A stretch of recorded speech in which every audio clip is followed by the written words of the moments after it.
problema é o Supremo, ou mais especificamente o Alexandre de Moraes. Se ele tirasse férias, ficasse quieto durante 3 meses, teríamos 3 meses de normalidade democrática. É ele que fica querendo confusão. Solta um deputado, como depois comentaremos, mas com restrições. O problema das restrições ou punições impostas pelo governo americano deve ser atribuído a 2 brasileiros foragidos. Quer dizer, para com essa maluquice. Sim. Já está provado que é caso clínico. Algum médico que tome providência se os ministros não tomarem. Olá pessoal, sejam bem-vindos. O meu nome é Bruno. Se você gosta e apoia o nosso conteúdo, então deixe o seu like e inscreva-se no canal.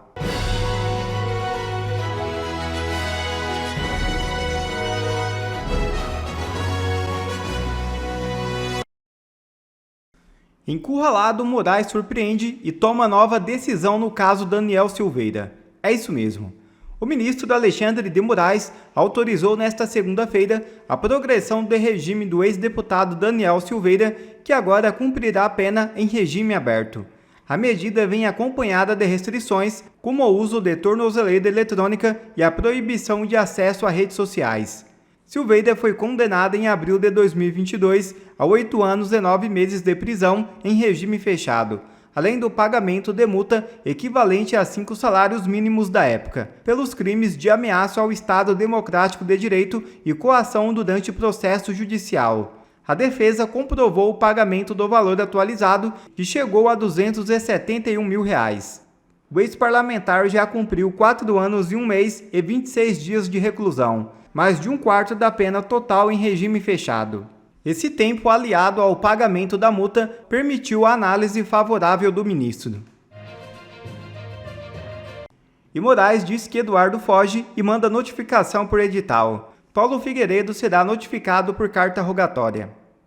Nesta segunda-feira, o ministro Alexandre de Moraes determinou que o deputado federal Eduardo Bolsonaro seja notificado por meio de edital. Segundo o ministro, não resta dúvidas de que o denunciado está criando dificuldades para ser notificado.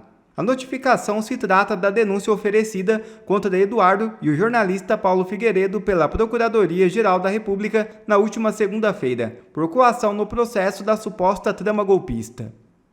E o ministro do Supremo Tribunal Federal, Alexandre de Moraes, deu 15 dias para Eduardo Bolsonaro e o jornalista Paulo Figueiredo apresentarem as suas defesas sobre a denúncia de coação no curso do processo oferecida pela Procuradoria-Geral da República. Segundo a PGR, os dois teriam articulado sanções nos Estados Unidos para beneficiar o ex-presidente Jair Bolsonaro, que à época ainda estava em julgamento no Supremo. Como Eduardo está nos Estados Unidos, a notificação será feita por edital. Segundo o ministro Alexandre de Moraes, Eduardo está fora do Brasil para fugir de uma possível responsabilização judicial, evitando a aplicação da lei. Já no caso do jornalista Paulo Figueiredo, a entrega ocorrerá por carta rogatória, por meio de cooperação internacional. Moraes também determinou que as acusações contra os dois sejam analisadas separadamente em processos distintos. Silvio Navarro, muito boa noite. Seja bem-vindo. Semana começando, Silvio. A gente traz aí essa informação dessa decisão do ministro Alexandre de Moraes. Pelo menos dessa vez ele resolveu não citar, né, os denunciados pela rede social, como fez já no caso do empresário Elon Musk. Mas tem um fator, ali são 2 acusados que moram nos Estados Unidos, tanto Paulo Figueiredo quanto o deputado Eduardo Bolsonaro. Mas para no caso de Eduardo Bolsonaro, Alexandre de Moraes escolhe a via do edital. E no caso do jornalista, escolhe a via da carta rogatória, que é um instrumento jurídico para você citar pessoas que não moram no Brasil. São 2 pesos, seriam 2 pesos e 2 medidas? Silvio, mais uma estratégia que a gente tem observado aí para acelerar o processo nesse caso? Boa noite. Boa noite, Paula, Pioto, Ana, Augusto, meu irmão. Boa noite, você que começa a semana com a gente. Eu só não consegui entender até agora qual é o crime. Eles estão sendo acusados e vão ter de responder por qual crime? Porque fala-se em coação, em questões envolvendo a soberania nacional. Do que é que a gente está falando? São 2 brasileiros que têm acesso a autoridades do governo americano, têm acesso a auxiliares imediatos do presidente Donald Trump ao Congresso americano e estão levando informações sobre arbitrariedades que aconteceram no Brasil, e o ministro Alexandre de Moraes, que impôs sanções e perseguiu empresas e cidadãos americanos, violou direitos humanos, não à toa recebeu uma sanção da lei Magnitsky e a sua família por extensão. Agora temos o escritório de advocacia, a empresa que detém todos os imóveis, a Lex, e também a sua esposa Viviane. E não vai parar por aí. Não vai parar por aí porque a Magnitsky ela atua em camadas. É como um bolo que vai crescendo. Quem se envolver com essas pessoas, ao mesmo tempo também sofrerá prejuízo. Então, a questão que fica é qual é o crime? Foi ter dito o que está acontecendo no Brasil para autoridades nos Estados Unidos? O Eduardo Bolsonaro, inclusive, tem mandato. É a Câmara dos Deputados quem deve se pronunciar e, aparentemente, até onde se sabe, fará isso. Já tem um relator designado no Conselho de Ética. Tem a questão das faltas, embora o Hugo Mota, presidente da casa, não tenha aceitado uma decisão de 2015, um ato da mesa, que permitiria, sim, ele sendo nomeado líder da minoria, estar ausente e utilizar a principal ferramenta hoje que qualquer deputado, qualquer um dos 513 deputados utiliza, que é o Infoleg. Portanto, é uma perseguição ao Paulo Figueiredo, jornalista, e ao deputado Eduardo Bolsonaro, porque o Alexandre de Moraes quer se vingar da lei Magnitsky. Paula, só um ponto que você traz, a carta rogatória me parece ser o instrumento legal, né? Juridicamente é um instrumento correto. Edital eu não conhecia, mas também é possível, acho, citar pessoas por edital. Mas ele é um deputado federal, precisava disso? Não, né? O Alexandre de Moraes, como você lembrou, já fez isso pela rede social, já fez isso pelo X. É só perseguição. Adalberto Piotto, muito boa noite, seja bem-vindo. A partir, então, da citação tanto de Paulo Figueiredo quanto de Eduardo Bolsonaro, eles terão ali 15 dias para apresentar a defesa e aí sim o Supremo vai decidir se aceita ou não essa denúncia que foi apresentada pelo PGR e Paulo Gonet. Piotto, agora tem essa questão, né? O ministro Alexandre de Moraes alegou que o deputado Eduardo Bolsonaro estaria fugindo de uma possível responsabilização legal, estaria fugindo do Brasil, por isso que ele optou aí pelo caminho do edital no caso do deputado. Boa noite, Paula. Boa noite, Augusto, Silvio, Ana, todos que nos acompanham. Esse é o tipo de falácia, né? Vamos lá, ele está dizendo que é para todo mundo ignorar uma perseguição judicial, que o Silvio já citou aqui. Claro, se ele estivesse aqui, ele estaria preso num daqueles inquéritos que os advogados não têm acesso. Preso num inquérito desconhecido, sigiloso, e que os advogados não conseguem ter acesso para poder defender o seu cliente, como tantos outros. Ignorar o clima de perseguição policial, eu vou enfatizar esse ponto que o Silvio já mencionou aqui, não dá. E vamos lá, vamos imaginar então que realmente tivesse havido essa coação. Coação em quê? O governo americano seria a vítima da coação para tomar uma decisão contra o Brasil. Primeiramente, que ele possa ter ali tido alguma influência para contar fatos. Os fatos, obviamente, foram checados pelo Departamento de Estado do governo americano, foram checados pela embaixada aqui, porque a decisão é só do governo americano. Daí seria, então, uma ação, digamos, beligerante, uma ação do Estado americano contra o Estado brasileiro. Bom, então o Estado brasileiro deveria o quê? Romper relações com os Estados Unidos? Bom, vamos lá, é muito fantasioso todo esse negócio do Alexandre de Moraes. Eles foram lá, denunciaram uma situação, como várias vezes parlamentares em qualquer país faz no exterior, quando você perde a confiança de que as instituições do país vão ser suficientes para se fazer apenas a justiça. Ignorar o estado de perseguição judicial que tem no Brasil não dá. Ninguém acredita. Mas, enfim, vamos lá. Ele está sugerindo que não, que foi uma coação, segundo o PGR e tudo mais. O fato é que o que eles contam lá fora é só o fato que todo mundo conhece aqui no Brasil. Daí a história de afronta à soberania, não dá, ninguém acredita nisso. O fato é que há crimes sendo cometidos por autoridades no Brasil contra a própria Constituição. Nossa, não a deles. Então esse problema é interno, sim. E denunciar isso, porque já se perdeu a capacidade de se resolver internamente, ou pelo menos estão muito longe disso, convenhamos que é uma coisa até humanitária em alguns aspectos. Augusto Nunes, muito boa noite, seja bem-vindo, Augusto. Boa noite, Paulo. A Paula, nossa chefe, Silvio, meu irmão, meu amigo Piotto, Ana, minha parceira querida, boa noite a você que nos acompanha. Eu não sabia que o Brasil tinha 2 secretários para assuntos brasileiros no governo americano, né? E são eles os responsáveis pelo que aconteceu. Eles estão expressando o que pensam do ministro Moraes e do STF no exterior. Já estão fazendo críticas. Agora, quando é que o Moraes vai parar com isso? Ele queria condenar o Bolsonaro, queria impedir o Bolsonaro de disputar a eleição, condenar a cadeia e tal. Termina esse processo. Ele precisa continuar nos jornais, no noticiário, é isso. Porque é um negócio que já cansou o país. Sabe? Todo dia a gente tem de falar do ministro Moraes, nunca aconteceu isso na minha vida com ministros do Supremo. Nunca. Nunca, ele não para.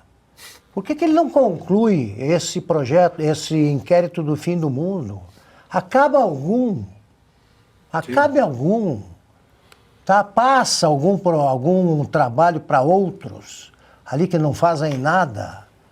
Tá? E para de arrumar confusão. Quer dizer, é o que a gente está dizendo, né, na Oeste desta semana. O problema é o Supremo. Ou mais especificamente o Alexandre de Moraes.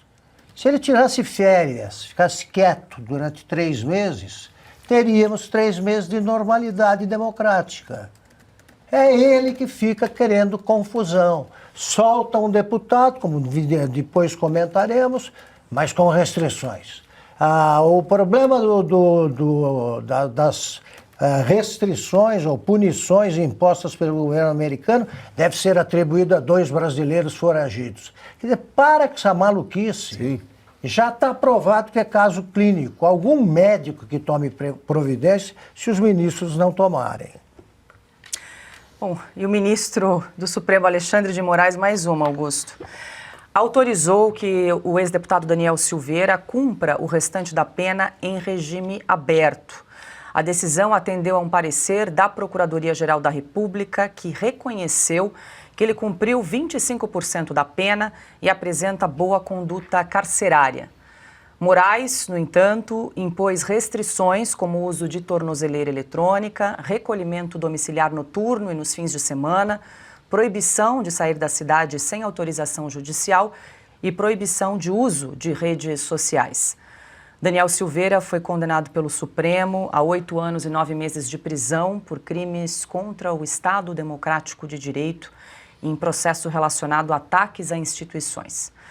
Em dezembro do ano passado, ele chegou a ter a liberdade condicional, mas o benefício foi revogado pelo ministro Moraes dias depois, após o suposto descumprimento do horário de recolhimento imposto pela Justiça. Ana Paula Henkel, muito boa noite, seja bem-vinda, Ana. A gente traz essa notícia, então, sobre agora a evolução, a progressão do regime de Daniel Silveira, agora em regime aberto, né? Ele já era para ele estar em liberdade condicional desde dezembro do ano passado, foi revogado o benefício 2 ou 3 dias depois, porque, segundo o ministro Alexandre de Moraes, ele teria demorado a voltar à penitenciária. Agora está em regime aberto, mas com uma série de restrições. Até conversando com alguns juristas, Ana, eles questionando essa questão do regime aberto de Daniel Silveira com tornozeleira eletrônica, sem poder sair de casa aos finais de semana, é uma prisão domiciliar e sem uso de redes sociais. Isso não existe na lei penal nem na lei de execução penal. Uma criação, uma ficção aí do ministro Alexandre de Moraes. Exato, Paula. Eu também vi uma entrevista do advogado do Daniel Silveira, o Dr. Paulo Faria, e ele falou a mesma coisa. Boa noite, Paula, Piotr, Silvio, meu querido mestre Augusto e a nossa audiência maravilhosa. Paula, o Daniel Silveira, eu acho que o Daniel Silveira ele foi aquele tubo de ensaio do Alexandre de Moraes. Né? Se passar aqui, se as minhas atrocidades passarem diante disso, eu estou liberado para cometer todas as atrocidades, barbáries, ilegalidades, inconstitucionalidades, porque se eu posso fazer o que eu estou fazendo com um deputado federal e ainda com a digital de seus parceiros na casa, na Câmara, na Casa do Povo, eu estou tranquilo. Eu estou tranquilo para dar qualquer canetada, para cometer qualquer ilicitude, para ter a minha polícia secreta, para ter o meu gabinete paralelo que persegue as pessoas nas redes sociais e também posso mandar a Polícia Federal na casa das pessoas, porque o teste foi bem feito. Eu acho que o caso do Daniel Silveira foi um divisor de águas nessa loucura, barbárie jurídica, como queiram, que nós estamos vivendo há alguns anos já no Brasil. Eu acho que dá para a gente até comparar um pouco com a pandemia. Quando a pandemia chegou, nós pudemos testemunhar os projetos de tiranetes, né? O Leite lá no Sul, o Dória em São Paulo, fecha tudo, tranca tudo, fecha a escola e coloca cadeado, e vamos ver até onde as pessoas vão conseguir lutar contra o projeto de controle social na pandemia. E eu, claro, guardada as devidas proporções, eu comparo o Daniel Silveira exatamente ali, aquela margem. Se eu passar daqui, eu posso tudo. E ele passou. E ele pôde tudo. E com o aval de deputados da Câmara, uma grande vergonha. Inclusive do atual presidente da Câmara, Hugo Mota, que votou a favor da manutenção da prisão ilegal e inconstitucional de Daniel Silveira, que foi um preso político, segue sendo um preso político, torturado, mas que também tem um nome aqui correndo nos bastidores do Congresso americano. Silvio, Daniel Silveira, então, agora segue para regime aberto, ele que já cumpriu 25% da pena, apresentou bom comportamento carcerário, então o PGR já se manifestou pela soltura, ou seja, pela progressão de regime, que foi, então, referendado dessa vez pelo ministro Moraes. Olha, Paula, pouco a acrescentar, a Ana foi muito assertiva, tocou em todos os pontos. Eu acho que o Daniel Silveira é um preso particular do ministro Alexandre de Moraes. A Ana já lembrou isso, né? Que ele foi um balão de ensaio. Ele foi o primeiro, talvez, o primeiro político a ser perseguido de forma mais ostensiva. Ele foi preso lá em 2021. E o goste ou não do Daniel Silveira, as falas dele, as críticas à época que fez na internet a ministros do Supremo eram críticas pesadas, mas ele era um parlamentar, amparado pela imunidade parlamentar. Ele tinha o direito de parlar, ele foi eleito para isso.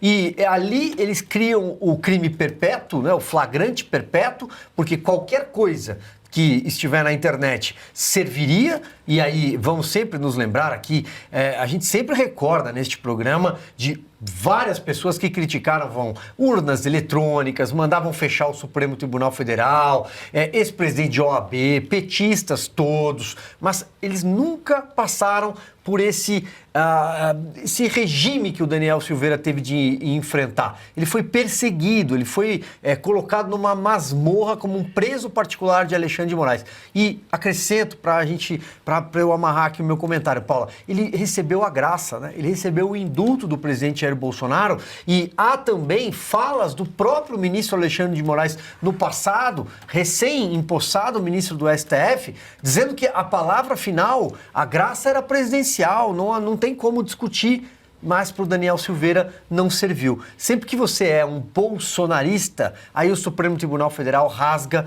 qualquer tipo de lei, inclusive a Constituição. Pois é, indulto que foi anulado pelo Supremo em 2023, Augusto. Quando o próprio Moraes, nesse vídeo que o Silvio mencionou, diz é decisão exclusiva do presidente da República, né?